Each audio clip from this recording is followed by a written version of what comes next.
আজকের বিশেষ সংবাদ, গুলিকাণ্ডে ব্যবহৃত পিস্তল উদ্ধার করল হরিহরপাড়া থানার পুলিশ। দেখুন সেই চিত্র। গুলিবোমা ছোড়ার ঘটনার তদন্তে নেমে বড়সড় সাফল্য অর্জন করল হরিহরপাড়া থানার পুলিশ। বৃহস্পতিবার রাত্রে ওই ঘটনায় জড়িত মূল অভিযুক্ত রতন শেখকে পুলিশি হেফাজতে নিয়ে জিজ্ঞাসাবাদের পর তার বাড়ি থেকে উদ্ধার করা হয়েছে একটি আগ্নেয়াস্ত্র।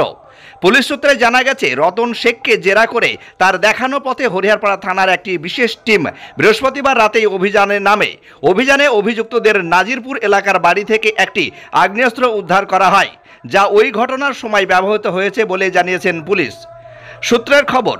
সম্প্রতি নাজিরপুরে যে ঘটনাটি ঘটে তাতে এলাকা জুড়ে চাঞ্চল্য ছড়ায়। ঘটনার পর থেকেই অভিযুক্ত রতন শেখকে পলাতক ছিল। পরে পুলিশ তাকে গ্রেপ্তার করে এবং আদালতের নির্দেশে হেফাজতে নিয়ে তদন্ত শুরু করে। তারপরে উদ্ধার হয় আগ্নেয়াস্ত্র। রতন শেখকে ফের জিজ্ঞাসাবাদ করা হবে এবং প্রয়োজনে পুনরায় ঘটনাস্থলে নিয়ে যাওয়া হতে পারে বলে আশা প্রকাশ করছেন হরিহরপাড়া থানার পুলিশ। এলাকার মানুষ যাতে নিরাপদে বোধ করেন তার জন্য টহলদারি বাড়ানো হয়েছে নাজিরপুর এলাকায়। হরিহরপাড়া থেকে শাহাদুল ইসলামের রিপোর্ট, দমকল MKTV। কোনো মাছ, মাংস, ডিম এর মধ্যে কিছু থাকবে না।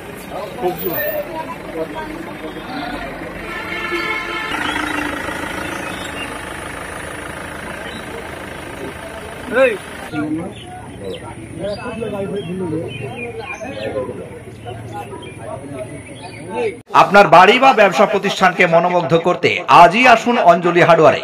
এখানে নামি দামি কোম্পানির টাইলস, মার্বেল, স্যানিটারি পণ্যগুলো পাবেন ন্যায্য দামে। অঞ্জলি হার্ডওয়্যারে পাবেন আধুনিক মডেলের কমোড, ফ্যান, গিজার ও শাওয়ারগুলো। ঠিকানা হরিহরপাড়া পার হাউসের নিকট, মুর্শিদাবাদ।